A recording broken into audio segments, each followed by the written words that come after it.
Hey, what's up everyone? Ben at ProFixerr, and in today's video, I'm going to walk you through how you can increase the storage on your MacBook Pro. This particular one is an A1708. It's my 2017 model, has the two USB-Cs on the side, and that's really about it.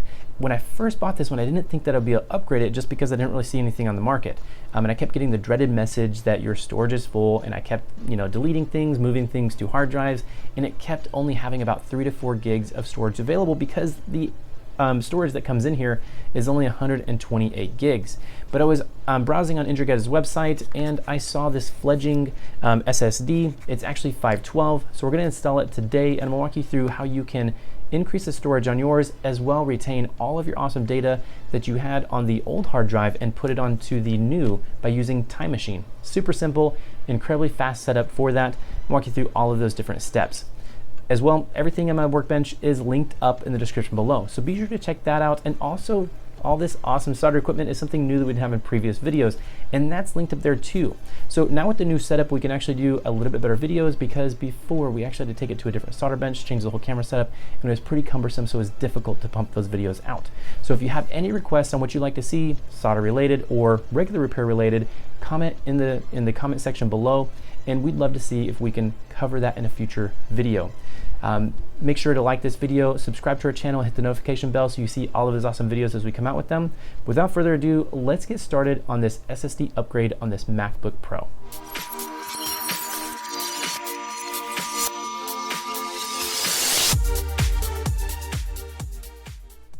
Here on the bench in front of me, I have this MacBook Pro. It's one of the A1708s, and we're actually going to increase the hard drive space on it. So this is a fledgling SSD. It's kind of interesting because, like I mentioned before, I didn't think that we'd even be able to upgrade these when it first came out, and I was pretty bummed because it was a 128.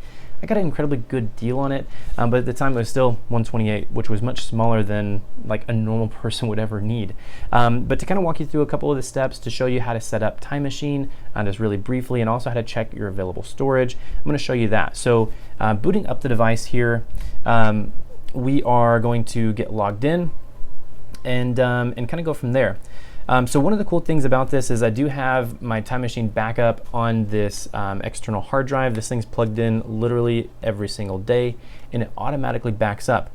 If you've never used Time Machine before, I highly recommend it because it's so simple to use, and you're able to back up all your content, also to be able to review things that maybe you accidentally deleted in the past, and make sure that your computer is as safe as possible for all your data.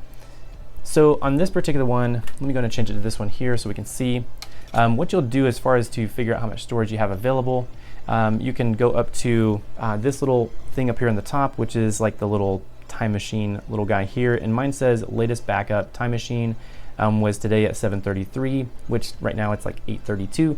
So right about an hour ago, it was fully backed up. If my hard drive is plugged in, I could definitely back up now, enter Time Machine, do all those things. But this is actually a pretty simple thing to do. So really briefly, I'm not really going to go into depth about it because that's not the point of this video. But if you did have an extra hard drive that was completely blank that you wanted to start backing your computer up on, you can actually plug it in, and then you can hold down Command, click space, and then type in Time Machine. Whenever you type in Time Machine, you can go there and it will walk you through the full setup. It's just a couple clicks and it'll reformat your hard drive and then allow it to back up to it every single day, which is really, really nice. The way that you want to check your storage is if you go to the Apple in the top left and go to About This Mac, you can then hover over to Storage, click on it, and it'll tell you how much space you have. So in my particular one, I have 128 gigs, which 121 is like the capacity that it allows you to use, and then I have 4.66 available right now. So definitely not enough, and it gets full like literally every single day. So we're going to change that by putting in our 512. So what we want to do is go ahead and shut down the machine, and then we're going to remove the bottom screws and go from there. So one of the cool things is if you have one of these Engadget kits, one of these little kits here, these are really nice because you can really have all the bits that you'll need for most of the common repairs. For this particular one, the MacBooks do use a pentalobe on the bottom just like the iPhones do, but it's a much larger size. So these are going to be the 1.2 size versus the 0.8. As always with any of our screws, make sure that you when you pull them out, that you put them back in the right order and lay them out on your bench. One of the things to note, I want to show you here, is that as you're working on here, you notice that my screwdriver is actually angled away from the device a little bit. That will keep it completely perpendicular to the head of the screw. If we would put this completely down, the angles or the edges of these MacBooks are angled just a little bit, that you want your screwdriver to be at just a little bit of a tilt in order to sit completely flat inside of the screw head itself. That'll prevent it from stripping and also make sure that that protects your tool and also the screw, and then also prevents any kind of cross-threading as you put these screws back in.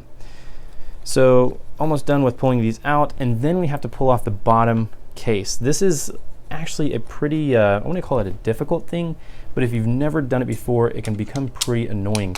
They actually changed the design on these. So previously what they had little buttons in the middle, and you could just lift off the whole bottom, but these actually now have these little fins that sit in the top, and then they're kind of buckled around the side, so it's like a really weird design. One of the ways that you can actually lift this out is if you just take a screwdriver itself, you can lift up the side there, and then we will work down the edge itself, which we don't really have the best tool for that. I recommend a plastic tool for it, but we can use an i1708 here, and that'll be totally fine.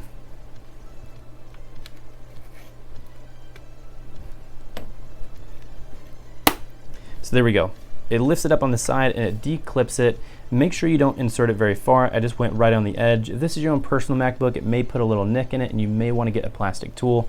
Or if it's a customer's, definitely don't use a metal one because it may put some nicks in there. But if you're at home or whatnot, it's totally acceptable and kind of like normal wear and tear, I guess, for the upgrade process. So taking the other side and going to be lifting that up as well. So there we go, we got those lifted out. And if you tried to lift this out at this point, it's going to be stuck in there. It's like the most annoying design that they've done. I don't know why they've made it so difficult to pull this out, but what you'll do is just lift up the bottom just a tad, and then now you can pull on the bottom this way, and you'll see that it released. So you can do the same thing for the other side. And now we have the whole bottom released. And so as you can see, we have like these little fins here.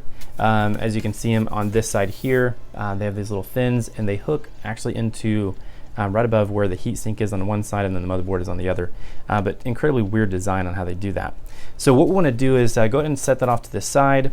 As you'll notice, my battery is a little bit puffy. It does not have really good battery life at all. So I keep this on a dock literally every single day, and that's one of the bad things about having a dock, is it doesn't allow your computer to cycle as far as the battery life goes, and so it does cause the batteries to puff up and essentially become damaged, which is kind of annoying. So we'll have to replace that maybe in a future video. All right, so on the device here, the first thing we want to do is isolate the battery, which is actually pretty easy on this one. It requires one screw, removing a flex cable, and then you bend up the little connector so it no longer touches.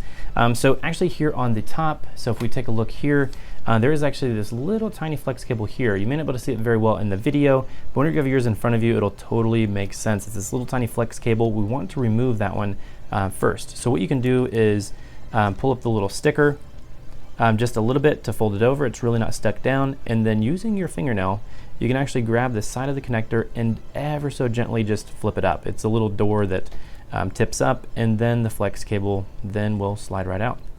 So pretty cool thing with these, they have this little BMS board which essentially manages all of the like percentage of the battery and communicates back and forth the data. In that essence, it's held down with two screws. You don't need to remove those. We only need to remove the other one here, the larger one.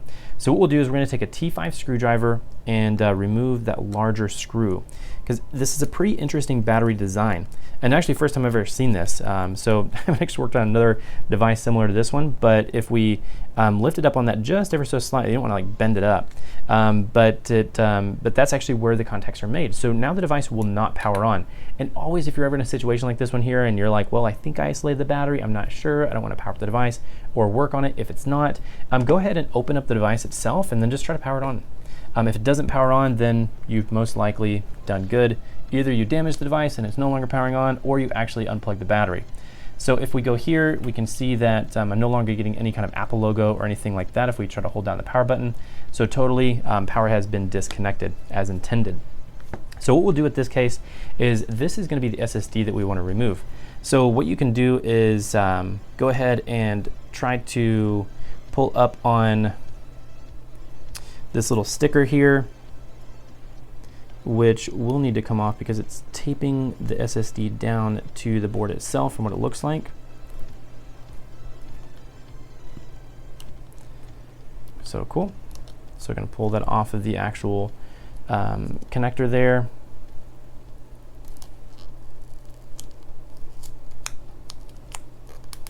And there we go. So just like that. I wouldn't recommend pulling off the rest of the way. It doesn't really need to. And then we can pull out these two little screws, which appear to be T5s as well. So set those off to the side. And then we can go ahead and remove the SSD. So the SSD on this one's pretty interesting. It's pretty similar to the other ones. The most other SSDs are super long and they lay across the board sideways. This one is going to fit the opposite way. But how you want to remove that one is just like any of the other ones. So just kind of pull it backwards and slide this right out. And so pretty easy there. This is a little tiny 128, so we can definitely discard it. Don't do anything dumb with this one. This does have a little bit of value. You could sell it after you wiped it, or just keep it as a backup with all of your data on there. It's not incredibly valuable, but it does have a little bit of value to it, and also it has your personal data on there. Inside of this little fledgling box, it does come with everything that you need in order to do this repair. It actually comes with screwdrivers and all that other kind of stuff. We're not going to use those, obviously, because we're already into the device. It even comes with an awesome sticker that you can put on your device. But the main thing that we want to get out of here is going to be the SSD itself. It comes in a little baggie, of course, so just take that out carefully. Don't want to drop it or damage it in any way. And of course, with any kind of product, definitely be careful with it, but also inspect to make sure there's no issues. If there's any kind of physical damage or anything like that, definitely want to note that early on so you can get that taken care of. But it all looks like everything is okay. So what we're going to do is we're going to go ahead and just insert this into the device right there. And we're going to kind of wiggle that in and put that into place. So kind of centering the little screw holes there. And then now we want to go ahead and just put the other screws back in. So one of the things to note, it does look like it sits a little bit higher, but I think it should still be okay inside of the case. We'll kind of check that as well. I hope it is. If not, then we'll have to do something different. All right, cool. So next, we want to reconnect the battery. So go ahead and do that. So go ahead and tighten the screw down there. And then this little flex cable, you'll want to flip up the little sticker, and then you can actually slide this right in and give it a little bit of a wiggle and make sure that you can barely see any of the gold on there. And once that's done, flip the little side down, put the little sticker back over it, and then go ahead and get this little handy dandy little plastic piece and kind of just finagle it back on there. And there we go. That one is all done. So the next thing that we want to do is we want to put this back into place. And as you can see, there is those little nubs like they had before, but you want to make sure that these little wings at the top, that they slide right in. So what you can do is just space it out right in front of, leave a little bit of a gap, and then you can slide these right in.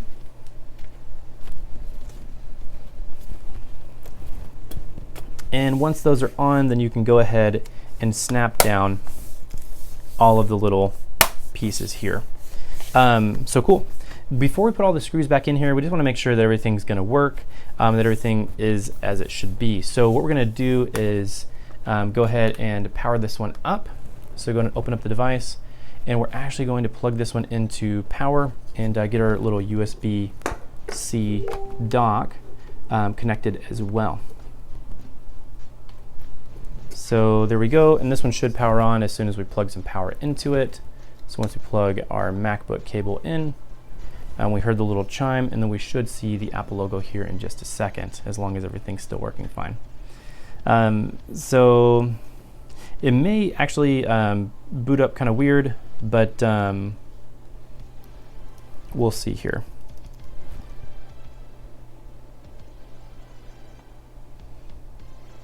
So waiting for it to boot up.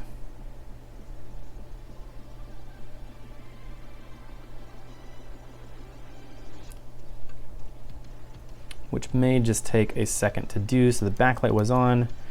We can hold down Option and there we go.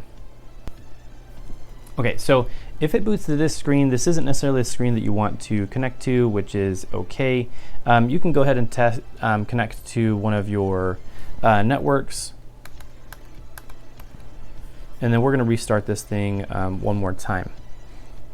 And truthfully, I'm not sure if it's important to even connect to the network, but it will actually possibly be connected whenever we do this restart. So what we're going to want to do is we're going to want to turn this off, and then we're going to want to actually hold down Command R as we boot this one back up. So it's going to boot up.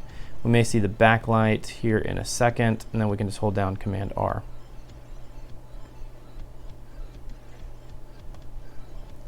Holding down Command R should boot it up into Internet Recovery, which will then allow us to restore everything on the device itself. So actually, let's see if we can do that here.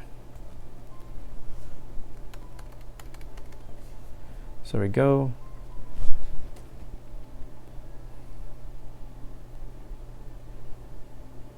And it is booting up, and so we're going to go ahead and plug in our hard drive as well. And that way, once it's ready for the Time Machine backup, we can go ahead and restore it pretty easily.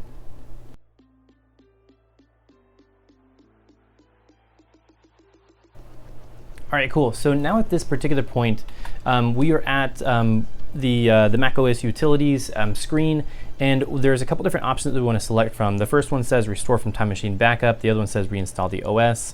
And then the other one has like Disk Utility and things like that. So it's pretty simple. We're going to go ahead and just select that we want to do the top one, Restore from Time Machine Backup. And so that'll be pretty simple. And so it says Restore from Time Machine. Awesome. So restoring will erase the selected destination disk, which is going to be the new fledgling SSD that we put in there, which was blank anyway, so that's pretty awesome. So we're going to go ahead and click Continue, and then we have this external 1 terabyte Western Digital. And now we're going to go ahead and click Continue. And actually, this may actually be the wrong drive. So let me go grab the other one. Okay, so what we actually had to do, I actually had to go get my other hard drives because the 1 terabyte that we did have did actually have like a partial backup on it, but it wasn't really complete, or wasn't actually the one that I was using apparently. So I guess it mistakenly backed up to that one before, or maybe I had to set it up at one time. So the official one that I've been using lately is going to be the actual 4 terabyte, because now this one is actually called Time Machine Ben, which is the actual correct one. So if we jump into there now, we can actually see that it'll have a backup available, and so it's looking for a Mac OS backup, and it has all of these. So this is actually really, really cool. So this particular one is the latest, so that is going to be today. That was done at 7:33, like we talked about earlier. And so now we're just going to click Continue, and Restore Destination Disk is going to be that fledgling feather. So go ahead and go here. So the fledgling will be erased. So yeah, let's erase the disk and let it do its thing. So the things that it'll go through on here is going to be erasing, preparing, going through all these things, and restoring it back to it. Depending on how much data you have, it could take quite a bit of time.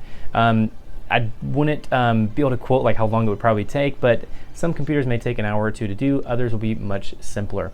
So we're going to let this one run for just a little bit, and we're probably going to do a time lapse on this as well, because it's going to restore pretty slowly. Then we'll come back and just kind of resume and show you that it's all working with the new hard drive in there, and as simple as that. So this one here, we've done the hard drive, or the hardware swap, by swapping out the SSD for the fledgling 512.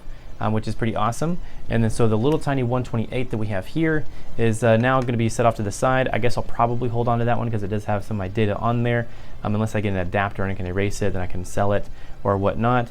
But as we can see here, this is going to take a bit of time because this is restoring 1.2 gigs of like 122. So it's probably going to take an extremely long amount of time. So I might just actually leave this one here overnight, come back in the morning, and then resume the video from there. But appreciate y'all watching up to this point, and so we will see where it goes from there. All right, cool. So now we're at day 2, and the only reason I had to take to day 2 is because I looked at it overnight. But if you started this one in the morning, you could definitely come back to it in the afternoon, and it would be all complete. This particular one, as we can see here, is actually on the home screen, which is like 1 or 2 steps in front of what it normally was. The reason for that is, as I came in this morning, I hit the space bar to wake it up, and it was still on the time machine restoring page. Instead, it had like 53 minutes left. But then I guess it quickly updated and then said it was going to restart itself. And so once it restarted, it's now at my home screen, and we can actually log in. And so if we go ahead and do that, change that back over there so we can see that, just to kind of show you the process here. We'll get logged in and show you kind of what is going on here. So it's going to log in, you know, just like it normally would. It may take just a moment because it has done a full restore. It's the first time it's actually booted in this particular, you know, specific configuration. So it may take a little bit longer than normal. And as well, we did unplug the battery and things like that. So that can, you know, change some of the things as far as on the initial boot up itself. And also, Time Machine does still have to kind of you know, put things in place as far as on the backside, and the whole system has its own, you know, thing that it does there that the user doesn't necessarily interact with. So this here, it's doing the little thinking bar, as we can see there, actually on that one there. So it's doing the thinking bar there, and or the little spinning wheel, and it should jump right into the operating system here pretty soon. So we're going to leave it on this screen just for a moment and kind of see where it goes. There it goes. All right, cool. So it's going to make us sign in with our Apple ID and things like that. Just for the sake of this video and make it pretty quick, I'm going to do setup later, and we are going to, yeah, we're going to go ahead and skip that real quick, and then we're going to go ahead and click continue as well. And then it's going to go ahead and set everything up. So this is a pretty quick process generally, so just should take a couple seconds. And then it should hop through the rest of it here. And there we go. And so it's actually going to pull up, yeah, actually the last website that I was on, which is Insured Gadgets. I was pulling it up for a customer. And actually in this particular video, it does look like, you know, from what I'm seeing here on my screen, it does look like it's a bit brighter. In real life, it is actually, that is just an overhead light that is doing that. So if we go ahead and click on this here, it may take just a second for everything to kind of catch up. We're going to quit that as well. We're going to go and quit this one here. And then we will go to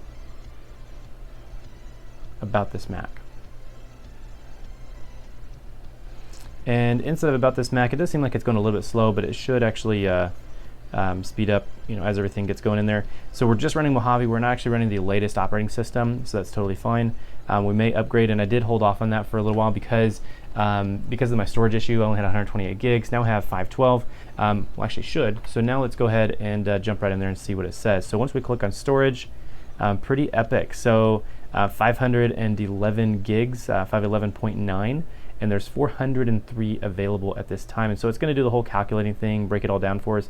But look at all the extra space that is there, which is pretty awesome. So as well, our Time Machines should still be able to back up as well. So latest backup was then. We can open up Time Machine preferences, and we should see that it is connected as well. So if we go in there, it says you know, that it could back up, has 250 gig allotted, which now we're going to go in there and change the partition, which we may show in a different video, in order to increase the size of that backup, because we only had double of what the old operating system was, or the old SSD, but now we'll need to increase that so it has room to back up the initial and plus any other revisions that we wanted to keep. And so to kind of give a little review on what we all did in this particular video is we took a fledgling SSD that comes in this little box here. We took that and we replaced our original SSD that came inside of this MacBook. So this particular one is one of the A1708s. Does not have the touch bar, but it is the same style as the ones that do have touch bar as far as like the physical design. Just has 2 USB-C ports, got the headphone jack and whatnot. So if yours is the same model as this one, or even one that's pretty similar, it'll be a pretty similar process to swap it out. They have all of the tools inside of the kit, which I didn't use Just for convenience sake, I use the ones that came in my Injured Gadgets kit. So much better than some of the little tiny hand tools. But if you're in a pinch and don't have the specialty ones like the 1.2 Penelope, you can definitely use the one that's inside of the fledging kit. I hope that you enjoyed this particular video and you learned something here, and that you can apply this in your own home or in your repair shop. Very simple repair that you can offer to customers and definitely get paid a pretty decent amount for reconfiguring and moving everything over a time machine using some very simple native software. If you like this video, go hit the like button, subscribe to the channel, and also hit the notification bell. And in the comments below, type what you think we should include in the new videos that we're going to be coming out with. And just a reminder, we have this new bench setup where now we have the regular repairs alongside all of the soldering repairs too, so we can show much more epic videos in full array, since we do have the full setup all in one spot now. I appreciate everyone that's still watching, and once again, my name is Ben, and I'll see you in the next video.